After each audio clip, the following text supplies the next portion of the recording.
Hello, I'm Jonasz Rewiński. Welcome on board the Eastern Express, and as always, I hope you enjoy the journey. On this episode, we're diving into the latest drama from the Kremlin's most volatile vassal, namely Chechnya. Ramzan Kadyrov, the man who has ruled the republic with an iron beard since 2007, is once again asked to resign. But is this a genuine plea, a strategic maneuver, or a sign of deeper troubles within Russia's power structure? We're unpacking the resignation that wasn't, the dynasty that might be, and the health crisis that could shake the Russian Federation to its core. Buckle up, because Chechnya's strongman is wobbling and Moscow's grip might be slipping. Without further ado, let's take a look at our latest report to find out more. The situation surrounding Ramzan Kadyrov and his alleged desire to resign as Chechnya's leader is becoming murkier with each passing week. What's more, there have been reports that Kadyrov's health has been rapidly deteriorating. Despite the Chechen strongman's desires, however, Vladimir Putin has reportedly rejected his request to resign. The Russian leader is also to have refused to pick Kadyrov's third son to succeed his father. Ramzan Kadyrov has been a staunch Putin loyalist since even before he took power after his own father was assassinated. Under Kadyrov's leadership, Chechen soldiers have been involved in many of Russia's conflicts, including the war in Ukraine. Declarations like these towards Putin are very common for the Chechen leader. If your orders are not followed, then there will be no life for us in this republic and in this state. We will fulfill every order. Yet despite this outward glorification of Putin, there have been anonymous reports accessed by Al Jazeera concerning a falling out between the two despots, precisely over succession. The son in question is Adam Kadyrov, a 17-year-old boy who has apparently been raised as a prince. While his father has already appointed him to various high-level positions, the Kremlin is reportedly not too keen on him due to his lack of real-world experience. Chechnya's constitution also forbids anyone below the age of 30 to lead the republic. And now it's time to zone in on the east-splaining portion of our show. The issue of succession in Chechnya is pretty complicated. While Ramzan Kadyrov would reportedly like his family to succeed him, there are several legal and political hurdles standing in the way. According to Chechen law, no one aged below 30 can run the republic. In theory, this alone disqualifies all of Kadyrov's children from succeeding him as of now, though of course the constitution in Russia is more of a set of guidelines rather than rules. Nonetheless, the Kremlin is reportedly not really interested in having Kadyrov's sons succeed their father as of now. Instead, Russian authorities have their eyes on Aptia Ludinov, a top security official and poster boy for Chechens fighting in Russia's wars. Though in his case there have been voices that images of the soldiers he commanded in Ukraine were staged and that they were delegated to patrol Russian-occupied territory. His choice for succession would mean that the Kadyrov, for lack of a better word, dynasty would be over. In theory, Kadyrov's daughter could also succeed her father, and she is currently Chechnya's deputy prime minister, though again too young to enter the office of leader. Ramzan Kadyrov seems to be slotting his family into any good position that he can, in hopes that they will be well positioned should his reportedly poor health lead to his death. But should the Kremlin choose someone else, then instability may return to the region. And now it's time to take a look at the succession drama in greater detail. Earlier this month, Kadyrov publicly announced his desire to step down, stating he hoped his request would be supported. This isn't the first time he has made such a declaration. Previous attempts in 2016, 2017 and 2022 were all met with a resounding "niet" from Moscow. This time, however, the context is different and potentially more serious. Reports suggest Kadyrov's health is deteriorating rapidly. Sources indicate he's suffering from pancreatic necrosis, a condition with a high mortality rate and, crucially, one that limits his ability to maintain the performative machismo that upholds his rule. The man who once projected invincibility is now beginning to appear frail and vulnerable. But let's take a step back, because to understand what this means, you need to understand how we got here. Kadyrov's rule was born from war. The Kremlin fought two brutal conflicts in Chechnya between 1994 and 2000. The first was a humiliating disaster for Russia. The second ended with Moscow turning to a classic colonial strategy, co-opting a local strongman to rule on its behalf. enter Ahmad Kadyrov, Ramzan's father, who switched sides from separatist to Kremlin loyalist.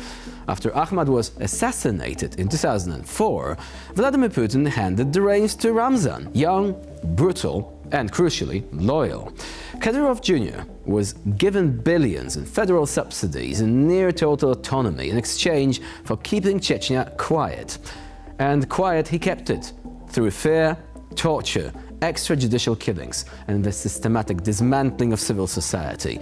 Human rights watchdogs stopped bothering with annual reports, and in Moscow's eyes, this was a success.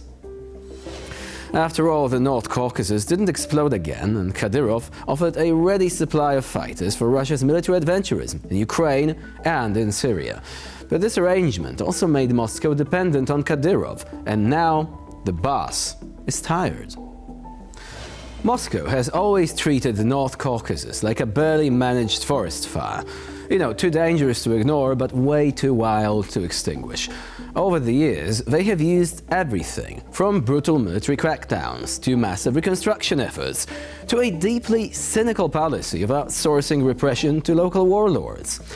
Kadyrov was the ultimate embodiment of that policy, a man who maintained peace by waging his own private war. But this model was always unstable. It relied on one man's charisma, cruelty, and cash flow. If any of those three vanish, the entire system could collapse. And now we're seeing signs of all three weakening. Kadyrov's resignation request is more than just a personal decision. It's a potential turning point for Chechnya, a headache for the Kremlin, and a warning sign that the Russian Federation's empire of strongmen is beginning to creak. Putin may want to delay the inevitable, but biology, politics, and other factors don't wait forever. If the bearded tyrant of Grozny truly steps down, we may finally learn how fragile Moscow's grip on the Caucasus really is. And now, here to shed more light on the issue is Katarzyna Skiert-Andrzejuk, head of the Asian Economy Center at the Civitas University. Hello and welcome to TVP World. Hello, happy to be here, and thank you for having me. So we're going to discuss the drama unfolding in Chechnya, literally a should I stay or should I go kind of situation by Ramzan Kadyrov. Thing is, whenever he asks the question, Putin says, oh, you should stay. How do you think this is going to end? I believe that there are four scenarios. The most likely is a carefully managed transition overseen by the Kremlin to ensure continuity and stability. This could involve installing a loyal successor, a member of his powerful family network, his inner circle, or his son. Another possibility, installing an outsider backed by the Kremlin. And third scenario, a struggle for power among competing factions within Chechenya's elite or security structures, which could lead to instability and the uncontrolled transition. And the more dramatic but unlikely scenario would involve a federal intervention by Moscow to reassert direct control. So let's talk about the first possibility, the dynastic transition, because we're assuming that it would be dynastic. Now, apparently, Mr. Kadyrov wanted his son to be his successor, except the person in question is 17 years old right now. So do you think that Moscow might be pressuring him to basically change his succession plans? And if not, do you think he would be willing to allow a succession that goes beyond his immediate family circle? Is it likely that Adam Kadyrov will be eventually a takeover? It's possible, but not likely to happen immediately. Although Ramzan might aim for a dynastic succession, the Kremlin values stability more than family ties. Given Adam's youth and lack of experience, he's considered a risky option, especially in a region like North Caucasus. While he could eventually assume leadership, that would require serious preparation and strong support from both Moscow and key Chechen power brokers. For the time being, if a transition occurs soon, it will probably move forward without him. So we shouldn't forget that Ramzan himself was a fair bit older when he took power from his father after his father was assassinated, right? It was about a decade's difference. Yes, that's true. He was 20-something years old. He came to power in Chechnya in 2007, succeeding his father, Akhmat Kadyrov, who was assassinated in 2004. And Ramzan's rise was closely backed by the Kremlin, which sought a strong, loyal leader to stabilize the region after years of brutal conflict and insurgency. Known for his tough, often controversial rule, Kadyrov consolidated power through a mix of strongman tactics, loyalty to Moscow, and extensive security forces under his command. Over time, he has maintained relative stability in Chechnya, but at the cost of serious human rights abuses and suppression of dissent. And you mentioned strongman rule. I mean, this man is the embodiment of the term strongman leader. Compared to him, even Vladimir Putin seems tame. But thing is, when you want to maintain this image, right, literally someone who uses physical strength to intimidate his opponents, the day when you start having health issues, that whole image crumbles down. Do you think that in this case it would be better to actually proceed with the succession and have the leader step away quietly, or risk a situation whereby these health issues become public? Because right now everyone denies that, right? They're using some trickery to maintain the illusion that nothing has changed.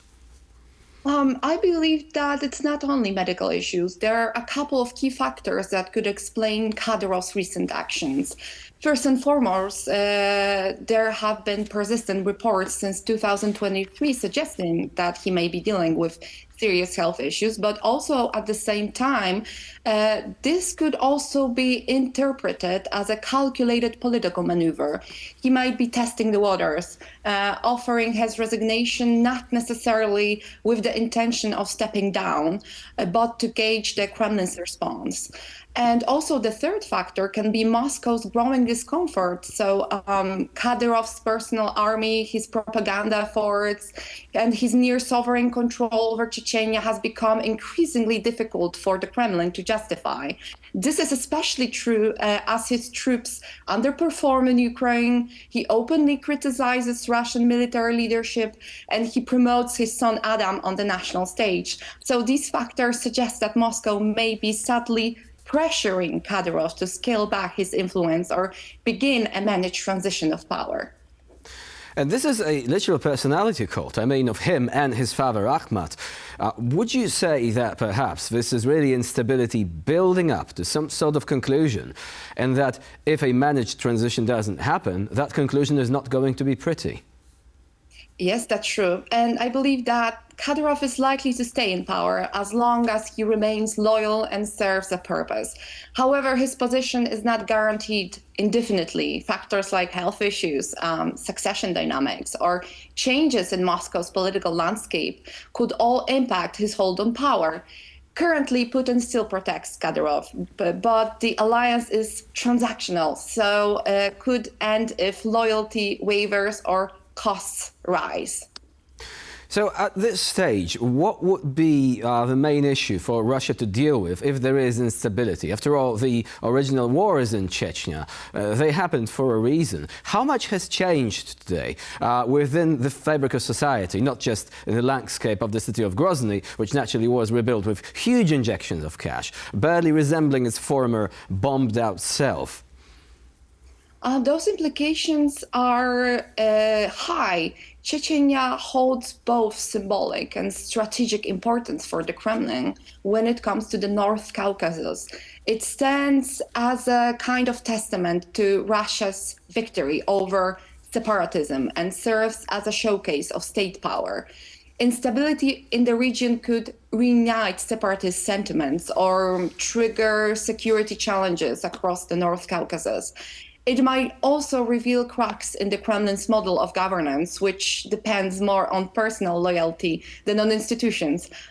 More broadly, any perception of weakness or internal fragmentation could undermine Russia's domestic cohesion and regional influence, particularly in the context of current conflicts and mounting geopolitical pressures.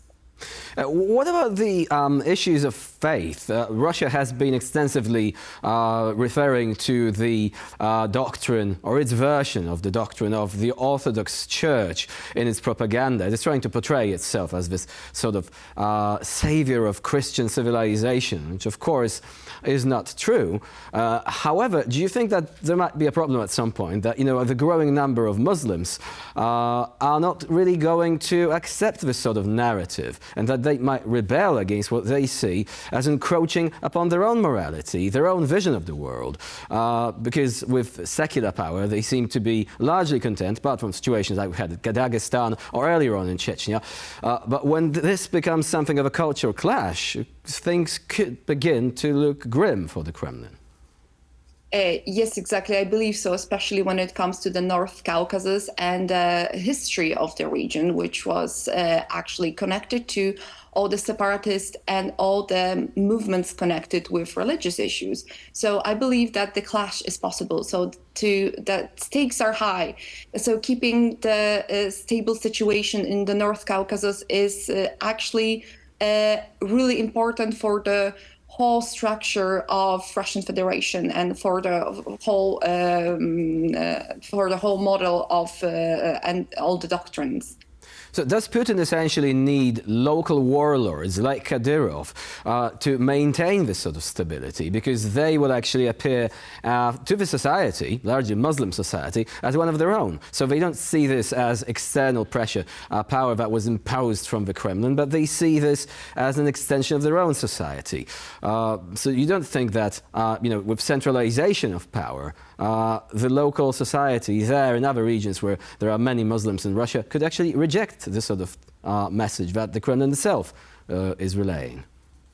Yes, I believe it's really important because especially that the successor should be a person from or Chechnya or someone backed by the Kremlin, but from Kadyrov's inner circle. Like Abti Alaudinov, for example? Yes, there are actually. I would point to few candidates. I would point to Delinkhanov, a State Duma member and longtime ally and cousin of Ramzan Kadyrov, known for his loyalty and strong connections to both the Kremlin and Chechen security forces. Of course, I will point here to Kadyrov's sons, particularly Akhmat and Adam Kadyrov, who have been increasingly visible in public life. Adam notably gaining attention for his controversial role in enforcing conservative norms. We have also Magomed Daudov, who has played a central role in the region's governance, and of course Abti Alaudinov, a top security official. So looking at the potential outcome of this situation, which option do you think appears most likely? Because at this stage, Kadyrov's resignation, if it is genuine, has been rejected. So he said, I'm a foot soldier, I'm following orders. I believe that for now, the resignation won't happen. I believe that unless something forces Putin in hand, Kadyrov is likely to stay in power as long as he serves a purpose. So Putin still protects Kadyrov, and there is still no way of the transition of power. Katarzyna Skiert-Andrzejuk was our guest today here on TVP World, explaining the intricacies of the succession drama in Chechnya. Thank you very much for joining us and for sharing your expertise. And now moving on to Eastern News Flash, a series of all the other stories from the East that you absolutely don't want to miss. A report by Radio Free Europe says the EU has spent more money on Russian energy in 2024 than on aid for Ukraine. It seems that while Europe has reduced its dependence on Russian gas, there is still much work to do in this regard. According to the European Commission, despite quite sizable reductions in purchases of Russian energy, the EU still paid Moscow some $26 billion for energy imports in 2024. In comparison, the amount of aid that Ukraine received from the EU under the Ukraine facility came to around $17 billion. Prior to the Russian invasion of Ukraine, half of the coal imported into the EU was Russian. Today it is zero. The share of Russian oil in the EU has dropped from 27% to 3%, and gas from 45% to merely 13%. Although there is a clear massive reduction in reliance on Russian energy, even these fractions rake in billions for the Kremlin. The European Commission plans to completely eliminate Russian gas imports by 2027, and all other Russian energy sources are to be phased out by 2030. As part of the plan to achieve this difficult goal, this year EU member states are to present their plans for cutting ties with Russian energy. For the first time since the outbreak of the coronavirus pandemic, Belarus has published its official birth and death rates. It turns out that the country is facing a demographic collapse. It is important to note that the data published by the Belarusian government concerns only 2024 and not the preceding 4 years. Last year, close to 60,000 children were born in Belarus, and its birth rate amounted to 6.5 per mil, so this means that 6.5 children were born for every 1,000 people. This is the lowest such number since records began in 1950. In 2016, for example, this number was 13.2. The data revealed by the government seems to be in line with previous reports that were leaked by former Belarusian service officers. What's more, the death rate itself is very high and almost double the birth rate, standing at 12.6 per mil, so 12.6 deaths per 1,000 people. To make matters more concerning for the country's demographics, hundreds of thousands of people left the country in the wake of the government crackdown in 2020, which means that essentially Belarus is slowly becoming depopulated. Turkmen labor migrants are looking for new destinations as Turkey has reportedly become less welcoming. Their top choices currently are neighboring Uzbekistan and Belarus.